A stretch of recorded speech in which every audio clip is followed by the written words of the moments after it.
రాత్రి లేని పగలు లేదు, కష్టం లేని సుఖం లేదు, ప్రయత్నం లేని ఫలితం లేదు.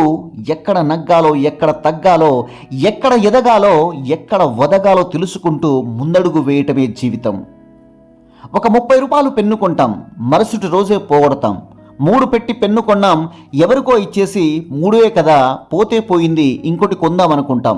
మనకెలాంటి బాధ ఉండదు. కానీ అదే పెన్ను 1000 రూపాయలు అయితే పదే పదే చూసుకుంటాం. ఎవరికి ఇవ్వమో కొన్ని సంవత్సరాలు గడిచినా అది మన దగ్గరే భద్రంగా ఉంటుంది. బంధాలన్నీ ఆ పెన్నులాగే, మనం దానికిచ్చే విలువను బట్టి ఉంటుంది. ఉన్నత స్థాయికి చేరాలంటే ఉన్న స్థానం వదలాలి, పై మెట్టు ఎక్కాలంటే కింది మెట్టు విడవాలి.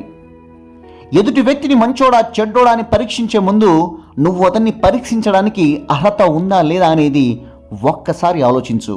క్రమశిక్షణ లేని చదువు, సమయ పాలన లేని విధి నిర్వహణ, ఆచరణ లేని మాటలు నీకే కాదు నీ చుట్టుపక్కల వారికి కూడా కీడును చేస్తాయి.